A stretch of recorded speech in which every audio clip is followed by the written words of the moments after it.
mother, who used to head NEDA Region 10 as well, and to my colleagues in government, to the consultants, to everyone, my buntag from all of us.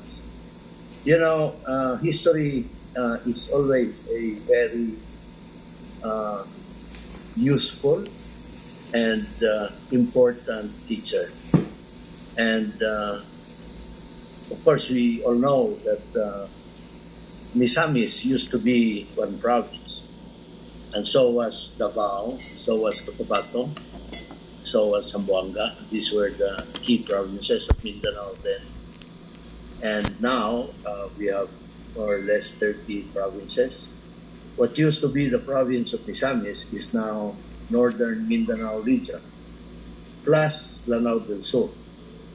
Lanao del Sur and Lanao del Norte used to be one province, a spin-off of the old province of Misamis, and later divided into two.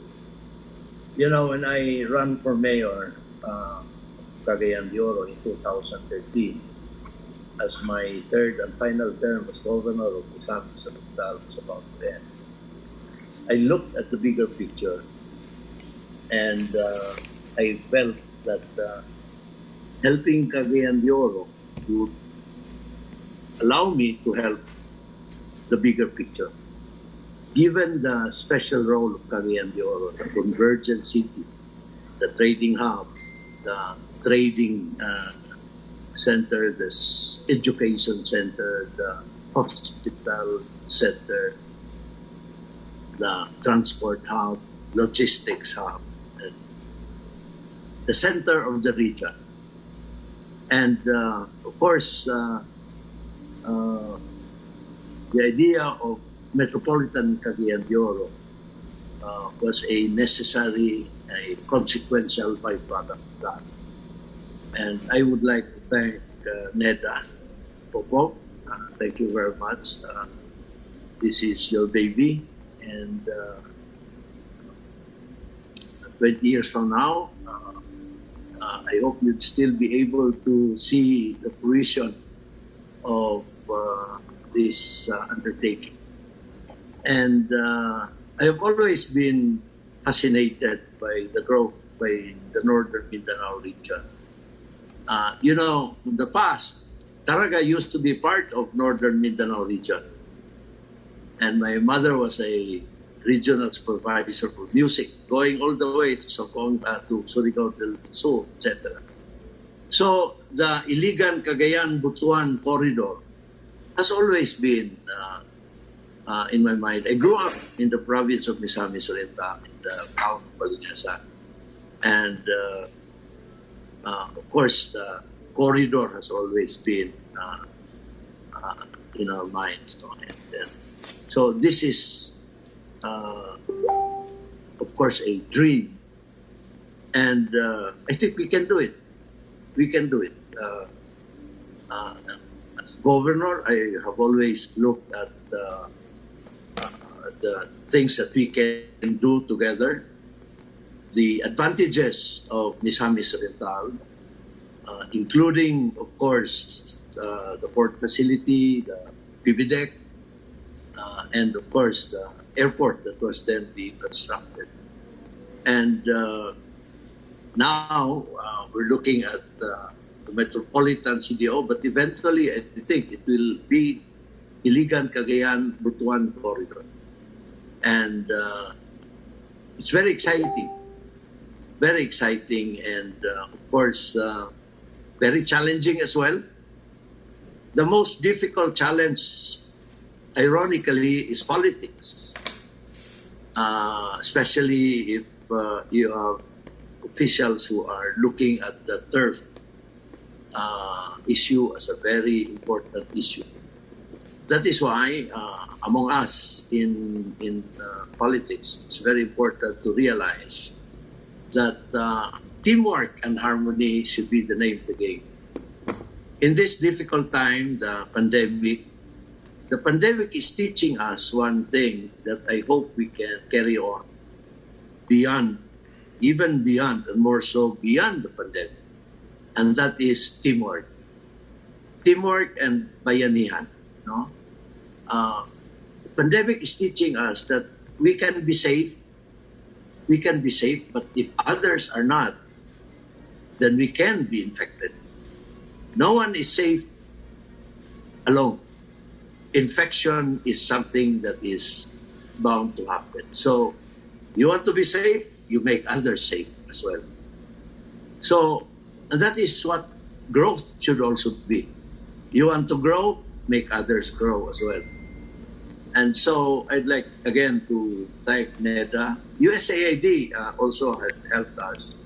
And I was looking at the regulatory side, and it would be very difficult to repeat what Marcos did for Metro Manila.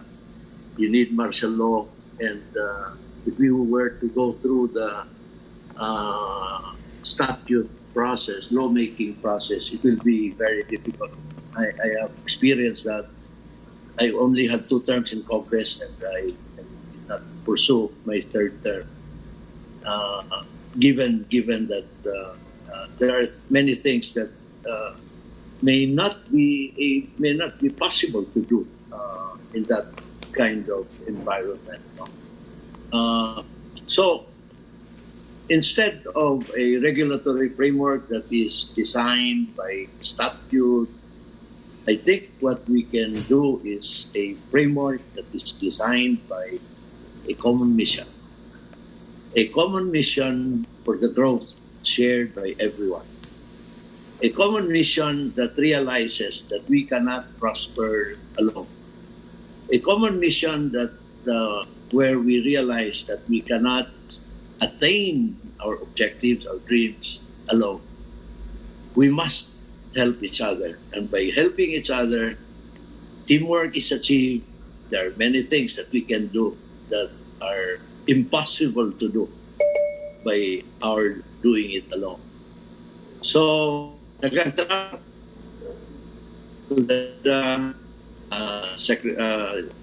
our undersecretaries, my second time to hear Yusek Sumbilya, her message on the economic situation there, and the first time on the Metropolitan Davao, Metropolitan Cagayan de Oro Forum that was organized by the 2 regional offices of NEDA and the Japanese consulate office in Davao. And very, very inspiring.